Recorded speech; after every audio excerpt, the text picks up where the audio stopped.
High guys, last ಪಾರ್ಟಲ್ಲಿ ಸೀದಾ ಹೋಗಿ shooting ಕೆಲಸ ಮಾಡೋಣ ಅಂದರೆ ಇಲ್ಲಿ ಶೂಟಿಂಗ್ ಕ್ಯಾನ್ಸಲ್ ಆಗಿರುತ್ತೆ. ಇದನ್ನ ಜಿನ್ ಮಾಡಿರ್ತಾನೆ. ಆ ಟೈಮಲ್ಲಿ ಇವಳ ನಂಬರ್ಗೆ ಒಂದು ಕಾಲ್ ಬರುತ್ತೆ, ಆಕ್ಸಿಡೆಂಟ್ ಆಗಿದೆ ಅಂತ. ಕಾಲಲ್ಲಿ ಆದರೆ ಭಯಪಡೋ ಹಾಗೆ ಏನಿಲ್ಲ. ಅವ್ರ ಕಾಲ್ಗೆ ಒದೆ ಬಿದ್ದಿದೆ, ಕಟ್ ಹಾಕಿದ್ದಾರೆ. ಅದಲ್ಲದೆ ಅವ್ರಿಗೆ ತಲೆಗೆ ಒದೆ ಬಿದ್ದಿದೆ. ಇವ್ರು ಬೇಗ ಬೇಗ ಯಾವ ಹಾಸ್ಪಿಟಲ್ ಅಂತ ಕೇಳಿ ಒಳಗಡೆ ಹೋಗಿ ನೋಡಿದ್ರೆ ಜಿನ್ಗೆ ಇನ್ನೂ ಪ್ರಜ್ಞೆ ಬಂದಿಲ್ಲ. ಶಿಯಾ ಅವನ್ನ ನೋಡಿ ಫೀಲ್ ಮಾಡ್ತಾ ಕಿಸ್ ಮಾಡೋಣ ಅಂತ ಹತ್ರ ಹೋದರೆ ಜಿನ್ ಎದ್ಬಿಡ್ತಾನೆ. ಪಕ್ಕದಲ್ಲಿರೋ ಶಿಯನ್ ನೋಡಿ, ಫಸ್ಟ್ ನೀನು ಯಾರು? ಇದಕ್ಕೆ ಮುಂಚೆ ನಾನು ನೋಡಿದ್ದೇ ಇಲ್ಲ, ನಿನಗೇನು ಕೆಲಸ ಇಲ್ಲಿ ಅಂತ ಕೇಳ್ತಾನೆ. ಶಿಯಾಗೆ ಏನಾಯಿತು ಅನ್ನೋದೇ ಅರ್ಥ ಆಗ್ತಿಲ್ಲ. ಅವಳು ಥಿಂಕ್ ಮಾಡ್ತಾ ಇರುವಾಗ ಅವ್ನ ಫ್ರೆಂಡ್ ಬಂದು, ಚೆನ್ನಾಗಿ ತಾನೇ ಇದೆಯಾ? ನಿನಗೆ ಆಕ್ಸಿಡೆಂಟ್ ಆಯಿತು ಅಂತ ನನಗೆ ಇವಾಗ ತಾನೇ ಇನ್ಫಾರ್ಮೇಷನ್ ಬಂತು, ಇವಾಗ ನೀನು ಓಕೆ ತಾನೆ ಅಂತ ಕೇಳಿದಾಗ ಜಿನ್, ನಾನು ಚೆನ್ನಾಗೇ ಇದ್ದೀನಿ, ನನಗೇನು ಪ್ರಾಬ್ಲಮ್ ಇಲ್ಲ. ಹೌದು, ಈ ಹುಡುಗಿ ಯಾರು? ನಮ್ಮ ಆಫೀಸಲ್ಲಿ ವರ್ಕರ ಅಥವಾ ನನ್ನ ಅಸಿಸ್ಟೆಂಟಾ? ಹಾಂ, ಯಾಕೆ ಅಂದರೆ ನಾನು ಇದಕ್ಕೆ ಮುಂಚೆ ನೋಡಿದಾಗ ನೆನಪಿಲ್ಲ. ಹಿಂಗೆ ಜಿನ್ ಮಾತಾಡೋದು ಕೇಳಿಸ್ಕೊಂಡು ಚಾಯುನ್ಗೆ ದೊಡ್ಡ ಶಾಕ್. ನಿಜವಾಗ್ಲೂ ನೆನಪಿಲ್ವಾ? ಇವಳು ಶಿಯಾ ಅಂದಾಗ ಅದೆಲ್ಲ ನನಗೆ ಗೊತ್ತಿಲ್ಲ. ಆದರೆ ಈ ಹುಡುಗಿ ಪದೇ ಪದೇ ನನ್ನ ಪಕ್ಕದಲ್ಲಿ ಕ್ಲೋಸಾಗಿ ಬರ್ತಾ ಇದ್ದಾಳೆ. ಫಸ್ಟ್ ಇವಳನ್ನ ಕೆಲಸದಿಂದ ತೆಗೆಯೋದೇ ಸರಿ ಅಂತ ಹೇಳ್ತಿದ್ದಾನೆ. ಶಿಯಾ ಹಾಗೆ ಜಿನ್ನೇ ನೋಡ್ತಾ ಇದ್ದಾನೆ ಇಲ್ಲಿ ಏನು ನಡೀತಿದೆ ಅಂತ. ಈ ಜಿನ್ಗೆ ಕಾರ್ ಆಕ್ಸಿಡೆಂಟ್ ಆಯ್ತಲ್ಲ, ತಲೆ ಏಟಾಗಿದ್ದರಿಂದ ರೀಸೆಂಟಲ್ಲಿ ನಡೆದಿರೋ ವಿಷಯನ ಟೆಂಪ್ರರಿಯಾಗಿ ಮರ್ತಿದ್ದಾನೆ. ಹಬ್ಬಬ್ಬ ಅಂದರೆ ಒಂದು ವರ್ಷದೊಳಗಡೆ ನಡೆದು ಯಾವ ವಿಷಯನೂ ನೆನಪಿಲ್ಲ. ಶಿಯಾನ ಮೀಟ್ ಮಾಡಿದ್ದು, ಸೀಕ್ರೆಟಾಗಿ ಕಾಂಟ್ರಾಕ್ಟ್ ಮ್ಯಾರೇಜ್ ಮಾಡಿರೋದು ಅಂತ ಎಲ್ಲನೂ. ಆದರೆ ಈ ಒಂದು ವರ್ಷದ ಮಾತ್ರ ಇದಕ್ಕೆ ಮುಂಚೆ ನಡೆದಿರೋ ಎಲ್ಲ ವಿಷಯನೂ ಜಿನ್ಗೆ ನೆನಪಿದೆ. ಅದರಿಂದ ಚಾಯುನ್ ಬಂದಿದೆ, ಅವನ ಹತ್ರ ಮಾತಾಡ್ತಾ ಇದ್ದಾನೆ. ಇವಾಗ ಇಲ್ಲಿ ನಡೀತಿರೋ ಪ್ರಾಬ್ಲಮ್ ಸಾಲ್ದು ಅಂತ ಜಿನ್ನ ಮೀಟ್ ಮಾಡೋಕ್ಕೆ ಹಾರೋನು ಬಂದಿದ್ದಾಳೆ. ಬೇಕು ಅಂತ ಶಿಯಾ ಮುಂದೆ ಜಿನ್ ಹತ್ರ ಕ್ಯಾರಿಂಗಾಗಿ ನಡ್ಕೋತಾ ಇದ್ದಾಳೆ.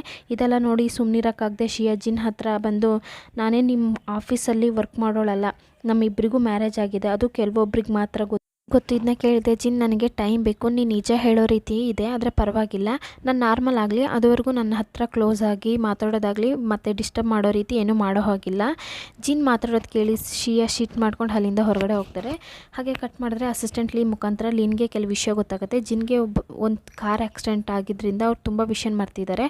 ಆದರೆ ಅದಕ್ಕೆ ಮುಂಚೆ ಶಿಯಾಗೆ ಬೇಕಾದ ಟ್ರೀಟ್ಮೆಂಟ್ ಇದೆ ಅಲ್ವಾ, ಆ ಪ್ರೋಸೆಸ್ನ ಯಾವಾಗಲೂ ಸ್ಟಾರ್ಟ್ ಮಾಡಿ ಮುಗಿಸಿದ್ದಾರೆ. ಹೀಗೆಲ್ಲ ನಡೆದಿದ್ದನ್ನು ವಿಷಯ ಕೇಳಿದೆ ಲೀನ್ಗೆ ಶಾಕ್ ಆಗಿದೆ. ಅವಳು ಹೋಗಿ ಫಸ್ಟ್ ಶಿಯಾ ಹತ್ರ ಮೀಟ್ ಮಾಡಿ ಅಡ್ವೈಸ್ ಮಾಡ್ತಾ ಇದ್ದಾರೆ. ಮಿಸ್ಟರ್ ಜಿನ್ಗೆ ಇವಾಗ ಟೆಂಪ್ರರಿ ಮೆಮೊರಿ ಲಾಸ್ ಆಗಿದೆ. ಅಸಿಸ್ಟೆಂಟ್ಲಿ ಬಂದು ಹೇಳಿದಾಗಲೇ ನನಗೆ ಇನ್ನೊಂದು ವಿಷಯ ಗೊತ್ತಾಯಿತು. ಶಿಯಾ, ನಿನ್ನ ಟ್ರೀಟ್ಮೆಂಟ್ಗೆ ಬೇಕಾಗಿರೋ ಎಲ್ಲ ಪ್ರೋಸೆಸ್ನೂ ಮುಗ್ದಿದೆ ಅಂತೆ. ಇವಾಗ ನಿನ್ಗೆ ಒಳ್ಳೆ ಚಾನ್ಸ್ ಸಿಕ್ಕಿದೆ. ಮಿಸ್ಟರ್ ಜಿನ್ ಹತ್ರ ಹೇಗಾದರೂ ಮಾತಾಡಿ ಡೈವರ್ಸ್ ಇಸ್ಕೊಂಡು ಸಪ್ರೇಟ್ ಬಾ. ಇದನ್ನ ಬಿಟ್ಟರೆ ಇನ್ನೊಂದು ಚಾನ್ಸ್ ಈ ಥರ ಸಿಗುತ್ತೋ ಇಲ್ವೋ, ನಾನು ಹೇಳೋದು ಕೇಳು ಅಂತ ಶಿಯಾಗೆ ಹೇಳ್ತಾ ಇದ್ದಾಳೆ. ಆದರೆ ಇವಳು ಚೇಂಜ್ ಆಗೋ ರೀತಿ ಕಾಣ್ತಿಲ್ಲ. ಇಂಥ ಪರಿಸ್ಥಿತಿಯಲ್ಲಿ ಜಿನ್ ಬಿಟ್ಟು ಬಂದರೆ ಅದು ತುಂಬ ದೊಡ್ಡ ತಪ್ಪು. ಇನ್ನು ಸ್ವಲ್ಪ ದಿನದಲ್ಲಿ ಅವನಿಗೆ ಎಲ್ಲ ಮೆಮರೀಸು ಮತ್ತೆ ಬರುತ್ತೆ. ಆವಾಗ ನನ್ನ ಬಗ್ಗೆ ಯೋಚನೆ ಮಾಡಿದರೆ ತುಂಬ ಕಷ್ಟಪಡ್ತಾರೆ. ಪರವಾಗಿಲ್ಲ, ಇವಾಗ ಏನೇ ತೊಂದರೆ ಇದ್ರೂ ನಾನು ನೋಡ್ಕೊತೀನಿ ಅಂತ ಶಿಯಾ ಇಷ್ಟೊಂದು ಕ್ಯಾರಿಂಗಾಗಿ ಮಾತಾಡ್ತಾ ಇರೋದು ನೋಡಿ ಲಿನ್ಗೆ ಅರ್ಥ ಆಗುತ್ತೆ. ಮಿಸ್ಟರ್ ಜಿನ್ ಮೇಲೆ ಇವಳಿಗೆ ಇಷ್ಟ ಆಗ್ತಿದೆ ಅಂತ. ಲಿನ್, ನಾ ಎಲ್ಲನೂ ಹ್ಯಾಂಡಲ್ ಮಾಡ್ಕೊತೀನಿ, ನನ್ನ ಗೊತ್ತಿಲ್ಲ ಅಂತಿದ್ದಾರೆ ಅಂತ ತುಂಬ ಫೀಲ್ ಮಾಡ್ತಾಳೆ. ಲಿನ್ನು ಸಮಾಧಾನ ಮಾಡ್ತಾಳೆ. ನೀನು ನಾಳೆಯಿಂದ ಫ್ರೆಶಾಗಿ ಸ್ಟಾರ್ಟ್ ಮಾಡು ಅಂತ ಹೇಳ್ತಾಳೆ. ನೆಕ್ಸ್ಟ್ ಡೇ ಮಾರ್ನಿಂಗ್ ಜಿನ್ ಮೀಟ್ ಮಾಡೋಕ್ಕೆ ಅಂತ ಶಿಯಾ ಹಾಸ್ಪಿಟಲ್ಗೆ ಬರ್ತಾ ಇದ್ದಾರೆ. ಆವಾಗ ಜಿನ್ ನೋಡಿ ಹೊರಗಡೆ ಬರೋ ಲೇಡಿ ಅಳ್ತಾನೆ ಹೊರಗಡೆ ಬರ್ತಾರೆ. ಆವಾಗ ಪಕ್ಕದಲ್ಲಿರೋ ವ್ಯಾಂಗ್ ಇಲ್ಲಿ ಏನು ನಡೀತಾ ಇದೆ ಅನ್ನೋದನ್ನ ನೋಡ್ತಾ ಇದ್ದಾನೆ. ಶಿಯಾ ಬೇಗ ಬೇಗ ಹೋಗಿ ಜಿನ್ ಹತ್ರ, ಇವಾಗ ಒಂದು ಲೇಡಿ ಅಳ್ತಾನೆ ಹೋದ್ರಲ್ಲ, ಅವ್ರು ಯಾರು ಅಂತ ಕೇಳಿದಾಗ ಇವನು ಆನ್ಸರ್ ಮಾಡ್ತಾ ಇಲ್ಲ. ನಾನು ನಿನ್ನ ಹತ್ರ ಮೊದಲೇ ಹೇಳಿದೆ ತಾನೆ, ನನಗೆ ಹಳೆ ನೆನಪು ಬರೋವರೆಗೂ ನಿನ್ನ ನನ್ನ ಹತ್ರ ಈ ಥರ ಏನು ಕೇಳಬೇಡ, ಸರಿ ಹೋದರೆ ಹೋಗಲಿ ಅಂತ ಶಿಯಾ ಸೂಪ್ನ ಕೊಟ್ಟರೆ ಇವನು ಬೇಡ ಅಂತ ತಳ್ಳುವಾಗ ಅದು ತುಂಬ ಬಿಸಿ ಇರೋದ್ರಿಂದ ಕೈಗೆ ಬೀಳುತ್ತೆ. ಇದನ್ನ ನೋಡಿದ್ದೆ ಜಿನ್ ಕಷ್ಟ ಆಗುತ್ತೆ. ಬೇಡದೇ ಇರೋ ಹಾಗೆ ಹರ್ಟ್ ಮಾಡುತ್ತಾ ಇದ್ದೀನೇನೋ ಅಂದ್ಕೊಂಡು ಲಾಸ್ಟಲ್ಲಿ ಆ ಸೂಪ್ನ ಇಸ್ಕೊಂಡು ಕುಡಿತಾನೆ. ನಿನ್ನ ಕೈಗೆ ಏನೂ ಆಗಿಲ್ಲ ತಾನೆ, ನಾನು ಬೇಕು ಅಂತ ಮಾಡಿಲ್ಲ ಅಂತ ಹೇಳ್ತಾ ಇದ್ದಾನೆ. ಸ್ವಲ್ಪ ಟೈಮ್ ನಂತರ ಇಬ್ಬರು ಹಾರೋ ಬಗ್ಗೆ ಮಾತಾಡ್ತಾರೆ. ಹಾರೋನೇ ನನ್ನ ಜೊತೆ ಮಾತಾಡುವಾಗ ಹೇಳಿದ್ಲು, ನಾವಿಬ್ಬರು ಮೀಟ್ ಮಾಡಿ ಸ್ವಲ್ಪ ದಿನ ಆಯಿತು, ಅಷ್ಟರಲ್ಲೇ ಮ್ಯಾರೇಜ್ ಆಯಿತು ಅಂದಾಗ ನಾನು ಯೋಚನೆ ಮಾಡಿ ನೋಡಿದೆ, ನಾವಿಬ್ಬರು ಏನೋ ಕಾರಣಕ್ಕೆ ಮ್ಯಾರೇಜ್ ಆಗಿದ್ದೀವಿ.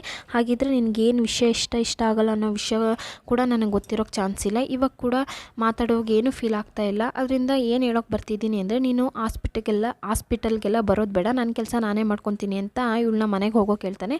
ಇದನ್ನ ಕೇಳಿದೆ ಶಿಯಾಗೆ ತುಂಬ ಕಷ್ಟ ಆಗ್ತಾ ಇದೆ. ಆದರೂ ಹಾಸ್ಪಿಟಲಿಂದ ಹೊರಗಡೆ ಹೋಗದೆ ಜಿನ್ಗೆ ಹೆಲ್ಪ್ ಮಾಡೋಕ್ಕೆ ಟ್ರೈ ಮಾಡ್ತಾ ಇದ್ದಾರೆ. ಅವನು ಇಷ್ಟೋ ತನಕ ಗತ್ತಾಗಿ ಮಾತಾಡ್ತಾ ಇದ್ನಲ್ಲ, ಇವಾಗ ಇಲ್ಲಿಂದ ರೆಸ್ಟ್ ರೂಮ್ಗೆ ಹೋಗೋಣ ಅಂದರೂ ಅವ್ನ ಕಾಲ್ಗೆ ಒದೆ ಬಿದ್ದಿದ್ದರೆ ಸೊ ನಡೆಯೋಕ್ಕಾಗ್ತಿರ್ಲಿಲ್ಲ. ಶಿಯಾ ಹತ್ರ ಹೆಲ್ಪ್ ಕೇಳ್ತಾನೆ. ಕೊನೆಗೂ ಶಿಯಾ ಅವನ್ನ ಸಪೋರ್ಟ್ ಮಾಡಿ ಇಲ್ಲಿಂದ ಕರ್ಕೊಂಡು ಹೋಗ್ತಾರೆ.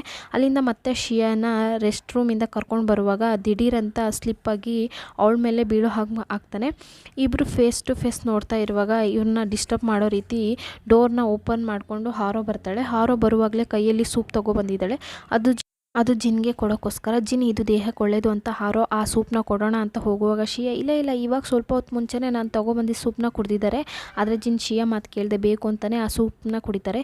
ಇವ್ನು ಮಾಡೋ ತಡೆಯೋಕ್ಕಾಗ್ತಿಲ್ಲ. ಶಿಯಾ ಹೇಗಾದರೂ ಹಾರೋನ ಹೊರಗಡೆ ಕಳಿಸ್ಬೇಕು ಅಂತ ಟ್ರೈ ಮಾಡ್ತಿದ್ದಾರೆ. ಯಾಕೆಂದರೆ ಇವಾಗ ಇವಳು ಇಲ್ಲಿದ್ದರೆ ಜಿನ್ಗೂ ಶಿಯಾಗೂ ಪ್ರಾಬ್ಲಮ್ ಆಗೋ ರೀತಿ ಏನಾದರೂ ಮಾಡ್ತಾನೆ ಇರ್ತಾಳೆ. ಹಾರೋ ನಿಮಗೆ ಏನಾದರೂ ಕೆಲಸ ಇದ್ದರೆ ಹೋಗಿ, ಜಿನ್ನ ನಾನು ನೋಡ್ಕೊತೀನಿ ಅಂತಾಳೆ. ಬದಲಿಗೆ ಹಾರೋ ನನಗೆ ಗೊತ್ತಿದ್ದಂಗೆ ನೀನೇ ಬ್ಯುಸಿಯಾಗಿರ್ತೀಯ, ಸ್ವಲ್ಪ ದಿನದಿಂದ ಸೋಷಿಯಲ್ ಮೀಡಿಯಾ ನೋಡ್ತಾ ಇಲ್ವಾ, ನಿನ್ನ ಬಗ್ಗೆನೇ ರೂಮರ್ಸ್ ಹೋಗ್ತಾ ಇದೆ. ಮೊದಲು ಹೋಗಿ ಶಿಯಾ ಮೊಬೈಲ್ ತೆಗೆದು ನೋಡಿದ್ರೆ ಚಾವಿನ ಹತ್ರ ಮಾತಾಡಿರ್ತಾರಲ್ಲ ಆ ಪೋಸ್ಟು ತುಂಬ ಜನ ಶೇರ್ ಮಾಡಿದ್ದಾರೆ. ಅದು ನೆಕ್ಸ್ಟ್ ಸೆಕೆಂಡ್ ಶಿಯಾ ಅವ್ರ ಆಫೀಸಿಂದ ಕಾಲ್ ಬರುತ್ತೆ, ನೀವು ಬೇಗ ರೆಡಿಯಾಗಿ ಬನ್ನಿ, ನಿಮ್ಮ ಹತ್ರ ತುಂಬ ವಿಷಯ ಮಾತಾಡಬೇಕು, ನಾನು 5 ನಿಮಿಷದಲ್ಲೇ ಬರ್ತೀನಿ ಎಂದು ಅಲ್ಲಿಂದ ಹೋದರೆ ಸೀನಿಯರ್ ಹತ್ರ ಬೈಸ್ಕೊತಾ ಇದ್ದಾಳೆ. ನೀನು ಚಾಯಿನ ಜೊತೆ ಅವಾಗವಾಗ ಆಫೀಸಲ್ಲಿ ಮಾತಾಡ್ತಾನೆ ಇದ್ರಿ, ನೀವು ಅವ್ರನ್ನ ಡೇಟ್ ಮಾಡ್ತಾ ಇದ್ರು ಅನ್ನೋ ವಿಷಯನ ನೀವು ಮೊದಲೇ ಹೇಳ್ಬೋದಿತ್ತಲ್ಲ. ಇದನ್ನ ಕೇಳಿದೆ ಶಿಯಾ ಸೀನಿಯರ್ಗೆ ಎಷ್ಟು ಅರ್ಥ ಮಾಡ್ಸೋಕೆ ಟ್ರೈ ಮಾಡ್ತಾ ಇದ್ದಾಳೆ.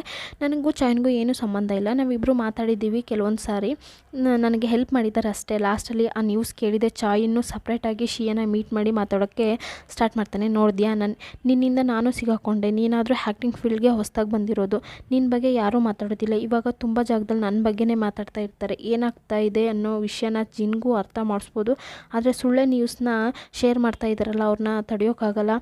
ಸುಮ್ಮನೆ ನಾವಿಬ್ಬರು ಒರಿಜಿನಲ್ ಅಕೌಂಟಿಂದ ಒಂದು ಅಪ್ಡೇಟ್ನ ಕೊಡೋಣ ಅಂದು ಎಲ್ರಿಗೂ ಅರ್ಥ ಮಾಡಿಸೋ ರೀತಿ ಇಬ್ಬರು ಒಂದು ಪೋಸ್ಟ್ನ ಹಾಕ್ತಾರೆ.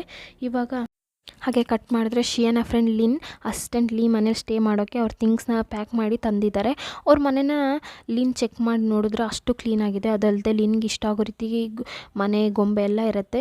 ಇದನ್ನ ನೋಡಿ ನಿನಗೂ ಇಷ್ಟ ಆಗತ್ತಾ ಅಂದಾಗ ಲಿನ್ನು ನಾಚಿಕೆ ಪಡ್ತಾ ನಿಂತಿದ್ದಾನೆ. ಹೌದು ಅಂತ ಅವನು ವರ್ಕ್ ವಿಷಯವಾಗಿ ಹೊರಗಡೆ ಹೋಗಿ ತುಂಬ ಟೈಮ್ ನಂತರ ಮತ್ತೆ ಮನೆಗೆ ಬಂದು ನೋಡಿದ್ರೆ ಲಿನ್ ಕುಕ್ ಮಾಡಿದೆ ಆರ್ಡರ್ ಮಾಡಿ ಊಟ ಮಾಡ್ತಾ ಇದ್ದಾಳೆ. ಲಿನ್ ಸ್ವಲ್ಪ ಟೈಮ್ ವೆಯ್ಟ್ ಮಾಡು, ನಮ್ಮಿಬ್ಬರಿಗೂ ಸೇರಿಸಿ ನಾನೇ ಕುಕ್ ಮಾಡ್ತೀನಿ, ನನಗೆ ಅಡುಗೆ ಮಾಡೋಕ್ಕೆ ತುಂಬ ಚೆನ್ನಾಗಿ ಬರುತ್ತೆ ಅಂತ ಹೋಗಿ ಫುಡ್ನ ಸಖತ್ತಾಗಿ ರೆಡಿ ಮಾಡ್ತಾ ಇದ್ದಾನೆ. ಅದು ಮೆಲೋಡಿ ಸಾಂಗ್ನ ಸ್ಲೋ ಆಗಿ ಕೇಳಿಸ್ಕೊಂಡು ಲೀ ತುಂಬ ಸೈಲೆಂಟ್ ಆದ ಕ್ಯಾರೆಕ್ಟರ್ ಆಗಿದ್ದಾನೆ ಅಲ್ವಾ, ಅದಕ್ಕೆ ಆಪೋಸಿಟ್ ಲಿನ್.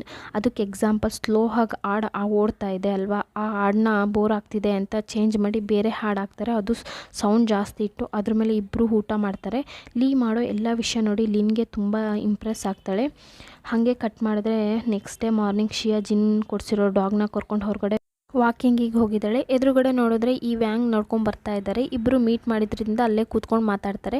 ಶಿಯಾ ಅವತ್ತು ನನಗೆ ಹುಷಾರಿಲ್ಲ ಅಂದಾಗ ನೀನು ನನಗೆ ತುಂಬ ಹೆಲ್ಪ್ ಮಾಡಿದೆ, ನಾವಿಬ್ಬರು ತುಂಬ ಟೈಮ್ ಮೀಟ್ ಮಾಡಿದ್ದು ಇಲ್ಲ, ನನಗಾಗಿ ನೀನು ಅವತ್ತು ಫುಡ್ನ ರೆಡಿ ಮಾಡಿದ್ದಕ್ಕೆ ತುಂಬ ಥ್ಯಾಂಕ್ಸ್. ಇವ್ನು ಮಾತಾಡೋದನ್ನ ಗಮನಿಸ್ದೆ ಶಿಯಾ ಬೇಜಾರಲ್ಲಿರೋದು ನೋಡಿ, ನಿನಗೇನಾದರೂ ಪ್ರಾಬ್ಲಮ್ಮಾ, ಏನಾದರೂ ಇದ್ದರೆ ನನ್ನ ಹತ್ರ ಹೇಳು, ನನ್ನಿಂದ ಆಗಿದ್ದು ಹೆಲ್ಪ್ ಮಾಡ್ತೀನಿ ಅಂದಾಗ ಶಿಯಾ ಮೈಂಡಲ್ಲಿ ನಿಜ ಹೇಳೋದೋ ಬೇಡವಾ ಅಂತ ಹೋಗ್ತಾ ಇದೆ. ಯಾಕೆ ಅಂದರೆ ಇವರಿಗೂ ಜಿನ್ಗೂ ನಡೆದಿರೋ ಸೀಕ್ರೆಟ್ ಮ್ಯಾರೇಜ್ ಬಗ್ಗೆ ವ್ಯಾಂಗ್ ಹತ್ರ ಹೇಗೆ ಹೇಳೋಕ್ಕಾಗತ್ತೆ. ಇವಳಿಗೆ ನಡೆದಿರೋದೆಲ್ಲ ಅವಳ ಫ್ರೆಂಡ್ಗೆ ನಡೆದಿರೋ ಹಾಗೆ ಹೇಳ್ತಾಳೆ. ನನ್ನ ಫ್ರೆಂಡ್ಗೆ ಒಬ್ಬರ ಜೊತೆ ಮ್ಯಾರೇಜ್ ಆಯಿತು, ಆದರೆ ಸ್ವಲ್ಪ ದಿನ ಹಸ್ಬೆಂಡ್ಗೆ ಕಾರ್ ಆಕ್ಸಿಡೆಂಟ್ ಆಗಿ ಆ ಹುಡುಗಿ ಯಾರು ಅನ್ನೋ ವಿಷಯನೇ ಟೆಂಪ್ರರಿಯಾಗಿ ಮರ್ತಿದ್ದಾರೆ. ಇದೇ ಆ ಹುಡುಗಿ ದೊಡ್ಡ ಪ್ರಾಬ್ಲಮ್. ಇದ್ರ ನಡುವೆ ಅವ್ರ ಲೈಫಲ್ಲಿ ಇನ್ನೊಂದು ಹುಡುಗಿ ಬಂದು ಬೇಡದೇ ಇರೋ ಪ್ರಾಬ್ಲಮ್ ಮಾಡ್ತಾ ಇದ್ದಾಳೆ. ಯಾಕೆ ಬೇಜಾರಲ್ಲಿ ಇದೆಯೇ ಅಂತ ಕೇಳಿದೆ ಅಲ್ವಾ, ಇದೇ ರೀಸನ್. ಹೇಳಿರೋದು ಸುಳ್ಳು, ಅವಳ ಲೈಫಲ್ಲಿ ನಡೆದಿರೋದನ್ನೇ ಬೇರೆಯೊಬ್ಬರು ಲೈಫಲ್ಲಿ ನಡೀತಿರೋ ಹಾಗೆ ಸುಳ್ಳು ಹೇಳ್ತಾ ಇದ್ದಾರೆ ಅನ್ನೋದು ಇವನಿಗೆ ಗೊತ್ತು. ಯಾಕೆ ಅಂದರೆ ಎಲ್ಲಿಗೆ ಹೋಗ್ತಾಳೆ, ಏನು ಮಾಡ್ತಾಳೆ ಅನ್ನೋದನ್ನ ಈ ವ್ಯಾಂಗ್ ಫಾಲೋ ಮಾಡ್ತಾ ಇದ್ದಾನೆ. ಇವ್ರು ಮ್ಯಾರೇಜ್ ಆಗಿ ಜಿನ್ ಮನೇಲೇ ಇದ್ದಾರೆ ಅನ್ನೋ ವಿಷಯನೂ ಇವನಿಗೆ ಗೊತ್ತು. ನಿನ್ನ ಫ್ರೆಂಡ್ ಅನ್ಸ್ಕೊಂಡು ಚಿಂತೆ ಪಡಬೇಡ, ಅವ್ರ ಹಸ್ಬೆಂಡ್ ಬೇಗ ಹುಷಾರಾಗ್ತಾರೆ, ಅವ್ರಿಗೆ ಏನೂ ಪ್ರಾಬ್ಲಮ್ ಬರೋಲ್ಲ ಅಂತ ಹೇಳ್ತಾನೆ. ಶಿಯಾನೋ ಅವನ ಹತ್ರ ಮಾತಾಡಿ ಡೈರೆಕ್ಟಾಗಿ ಬಂದಿದೆ ಹೌ ಟು ಇಂಪ್ರೆಸ್ ಅನ್ನೋ ಬುಕ್ನ ತೆಗೆದು ಓದೋಕ್ಕೆ ಸ್ಟಾರ್ಟ್ ಮಾಡ್ತಾಳೆ. ಯಾಕೆಂದರೆ ಜಿನ್ಗೋಸ್ಕರ ಅವನು ಅವಾಗವಾಗ ಇಗ್ನೋರ್ ಮಾಡ್ತಿದ್ದಾನೆ. ಅದರಲ್ಲಿ 3 ಮೆಥಡ್ ಹಾಕಿರ್ತಾರೆ. ಫಸ್ಟು ಸಾಫ್ಟಾಗಿ ಮಾತಾಡಬೇಕು. ಇವಳು ಟ್ರೈ ಮಾಡೋಣ ಅಂತ ಹಾಸ್ಪಿಟಲಲ್ಲಿರೋ ಜಿನ್ನ ಮೀಟ್ ಮಾಡಿ ಮಾತಾಡಿದ್ರೆ ಅವನು ಗಾಂಡಾಗಿ ಕೂಗೋಕ್ಕೆ ಸ್ಟಾರ್ಟ್ ಮಾಡ್ತಾನೆ. ನಿನ್ನ ಹತ್ರ ಏನು ಹೇಳಿದ್ದೀನಿ, ಹಾಸ್ಪಿಟಲ್ಗೆಲ್ಲ ಬರಬೇಡ, ನನ್ನ ಕೆಲಸ ನಾನೇ ಮಾಡ್ಕೊತೀನಿ ಅಂತ ಹೇಳಿದ್ನ ಇಲ್ವಾ. ಇವನು ಹೀಗೆ ಮಾತಾಡೋದು ಕೇಳಿ ಸ್ವಲ್ಪನೂ ಫೀಲ್ ಮಾಡಿದೆ. ಶಿಯಾ ತುಂಬ ಟೈಮ್ ನಂತರ 2ನೇ ಸ್ಟೆಪ್ನ ಟ್ರೈ ಮಾಡ್ತಾರೆ. ಅದು ಜಿನ್ನ ಆಶ್ಚರ್ಯಪಡಿಸೋ ಹಾಗೆ ಸಂತೋಷಪಡಿಸೋ ಹಾಗೆ ಮಾಡೋದು. ಈ ವಿಷಯನೂ ಆಗೋ ಹೋಗಿಲ್ಲ. ಲಾಸ್ಟಲ್ಲಿ ಜಿನ್ ಮಲಗಿರುವಾಗ 3ನೇ ಸ್ಟೆಪ್ನ ತೆಗಿತಾರೆ. ಅವನಿಗೆ ಸರ್ಪ್ರೈಸ್ ಕೊಡೋ ರೀತಿ ಅವ್ನ ಕಾಲಲ್ಲಿ ಕಟ್ ಹಾಕಿರ್ತಾರಲ್ಲ, ಶಿಯಾ ಯೋಚನೆ ಮಾಡ್ದಂಗೆ ಅದರಲ್ಲಿ ಬರೆದಿದ್ದಾರೆ, ನೀವು ಬೇಗ ಹಳ್ಳೆ ನೆಲೆಗೆ ಬರಬೇಕು, ಅದಕ್ಕೋಸ್ಕರ ನಾನು ವೆಯ್ಟ್ ಮಾಡ್ತಾಯಿದ್ದೀನಿ ಅಂತ ಹೇಳಿ ಅವ್ನು ಕೊಡಿಸಿರೋ ಡಾಗ್ ಫೇಸ್ನ ಬರೆದಿರ್ತಾಳೆ. ನೆಕ್ಸ್ಟ್ ಡೇ ಮಾರ್ನಿಂಗ್ ಹಾಸ್ಪಿಟಲ್ಗೆ ಬಂದಿರೋ ಶಿಯಾ ಜಿನ್ನ ಮೀಟ್ ಮಾಡಿ ಮಾತಾಡಿ ಸ್ವಲ್ಪ ಟೈಮ್ ಹೊರಗಡೆ ಕೂತಿದ್ದಾರೆ. ಆವಾಗ ಕರೆಕ್ಟಾಗಿ ಚಾಯುನ್ ಬಂದು ಶಿಯಾನ ಮೀಟ್ ಮಾಡಿ ಮಾತಾಡೋಕ್ಕೆ ಸ್ಟಾರ್ಟ್ ಮಾಡ್ತಾನೆ. ಚಾಯುನ್, ನೀನೇನಕ್ಕೆ ನಾನು ಮೀಟ್ ಮಾಡೋಕ್ಕೆ ಇಲ್ಲಿಗೆ ಬಂದಿದ್ದೀಯಾ, ಮತ್ತು ನಮ್ಮಿಬ್ಬರನ್ನ ಪ್ರಾಬ್ಲಮಲ್ಲಿ ಸಿಗೋಕೊಳಕ ಅವಾಗ ಬೇಕು ಅಂತ ಚಾಯುನ್, ಅದಕ್ಕೆ ಯಾಕೆ ಫೀಲ್ ಮಾಡ್ತೀಯಾ, ಇವಾಗ ಈ ಥರ ಮತ್ತೆ ಮಾಡಿದ್ರೆ ನಿನಗಿಂತ ನನ್ನ ಇಮೇಜೇ ಡ್ಯಾಮೇಜ್ ಆಗೋದು, ಆ್ಯಕ್ಟಿಂಗ್ ಫೀಲ್ಡ್ಗೆ ನೀನು ಹೊಸಬ್ಳು ಅಂತ ಮಾತಾಡ್ತಾ ಇದ್ದಾನೆ. ಇದ್ದಾನೆ. ಶಿಯಾ ಒಂದು ಗಡ್ತಲ್ಲಿ ಚಾಯನ್ ಪ್ಲೀಸ್ ನಿಲ್ಲಿಸು, ಈ ಟಾಪಿಕ್ ಚೇಂಜ್ ಮಾಡು, ನೀನು ಬರ್ತಾ ಬರ್ತಾ ನಾನು ತುಂಬ ಟೆನ್ಷನ್ ಮಾಡ್ತಾ ಇದೀಯ ಅಂತ ಇವರು ಮಾತಾಡ್ತಿರುವಾಗ ಹಾರೋ ರೂಮಿಂದ ಜಿನ್ನ ಹೊರಗಡೆ ಕರ್ಕೊಂಡು ಬಂದು ಅವನ ಹತ್ರ ಕಂಪ್ಲೇಂಟ್ ಮಾಡ್ತಾ ಇದ್ದಾರೆ. ಜಿನ್ನಲ್ಲಿ ನೋಡು ಚಾಯನ್ ಹತ್ರ ಶಿಯಾ ಎಷ್ಟು ಫ್ರೆಂಡ್ಲಿಯಾಗಿ ಮಾತಾಡ್ತಾ ಇದ್ದಾಳೆ. ಹಾರೋ ಹೇಳೋದು ಕೇಳಿ ಅವನು ಶಿಯಾನ ಗುರಾಯಿಸ್ತಾ ಇದ್ದಾನೆ. ಜಿನ್ ಹಾಸ್ಪಿಟಲ್ ರೂಮಲ್ಲಿ ಒಬ್ಬನೇ ಇರುವಾಗ ಶಿಯಾ ಜಿನ್ ಹತ್ರ ನಮಗೆ ಮ್ಯಾರೇಜ್ ಆಗಿದೆ, ಅದನ್ನ ನೀವು ನಂಬಲೇಬೇಕು, ಅದು ಮತ್ತು ಆರೋ ಹತ್ರ ನೀವು ಮಾತಾಡೋದು ನನಗೆ ಇಷ್ಟ ಆಗ್ತಾಯಿಲ್ಲ. ಇವಳು ಮಾತಾಡೋದು ಕೇಳಿ ಜಿನ್ ಬದಲಿಗೆ ನಮಗೂ ಮ್ಯಾರೇಜ್ ಆಗಿದೆ, ನೀನು ನನ್ನ ವೈಫ್ ಆಗಿದ್ದರೆ ಚಾಯುನ್ ಹತ್ರ ನೀನು ಮಾತಾಡೋದು ನನಗೆ ಇಷ್ಟ ಆಗ್ತಾಯಿಲ್ಲ, ನೀನು ಮಾತಾಡೋದ್ರಿಂದ ನನಗೇನು ಪ್ರಾಬ್ಲಮ್ ಇಲ್ಲ, ಆದರೆ ಸೋಷಿಯಲ್ ಮೀಡ್ಯಾದಲ್ಲಿ ಪೋಸ್ಟ್ ಮಾಡ್ತಾರಲ್ಲ ಅಂತ ಹೇಳುವಾಗ ಇನ್ನೊಂದು ವಿಷಯ, ನಾನು ಹಾರೋ ಹತ್ರ ಮಾತಾಡೋದ್ರಿಂದ ಭಯಪಡಬೇಡ, ಯಾಕೆ ಅಂದರೆ ಚಿಕ್ಕ ವಯಸ್ಸಿಂದನೂ ಇದುವರೆಗೂ ಹಾರೋನ ನಾನು ಸಿಸ್ಟರ್ ಥರನೇ ಟ್ರೀಟ್ ಮಾಡ್ತಾಯಿದ್ದೀನಿ, ನಿನಗೆ ಅರ್ಥ ಆಯ್ತಾ ಅಂದಾಗ ಶಿಯಾ ಬೇಕು ಅಂತ ನನಗೆ ಅರ್ಥ ಆಗ್ತಾಯಿದೆ. ಇನ್ಮೇಲೆ ನೀವು ಭಯಪಡಬೇಡಿ, ನೀವು ಭಯಪಡೋದು ಬೇಡ, ನಿಮ್ಮ ಕ್ಲೋಸ್ ಫ್ರೆಂಡ್ನ ಚಾಯುನ್ ನನ್ನ ಬ್ರದರ್ ಥರ. ಹಿಂಗೆ ಶಿಯಾ ಮಾತಾಡುವಾಗ ಹೊರಗಡೆಯಿಂದ ಯಾರೋ ಬಂದಿರೋ ಥರ ಸೌಂಡ್ ಕೇಳ್ತಾ ಇದೆ. ಯಾರು ಅಂತ ಬಂದು ನೋಡಿದ್ರೆ ರೂಮಿಂದ ಇಣುಕ್ ನೋಡ್ತಾ ಇದ್ದರೆ ಶಿಯಾನ ಹೆಡ್. ಅವ್ರು ನೋಡಿದ್ದೆ ಶಿಯಾಗೆ ಏನು ಮಾಡೋದು ಅಂತ ಗೊತ್ತಾಗದೇ ಇರ್ತಾಳೆ. ಸೊ ಇವತ್ತಿನ ಎಪಿಸೋಡ್ ಇಲ್ಲಿಗೆ ಮುಗಿಯುತ್ತೆ. ಈ ಎಪಿಸೋಡ್ ನಿಮ್ಗೆ ಇಷ್ಟ ಆದರೆ ಲೈಕ್ ಮಾಡಿ, ಕಮೆಂಟ್ ಮಾಡಿ, ಶೇರ್ ಮಾಡಿ, ಪ್ಲೀಸ್ ಸಬ್ಸ್ಕ್ರೈಬ್ ಮಾಡಿ ನನ್ನ ಚಾನಲ್ನ. Thank you all.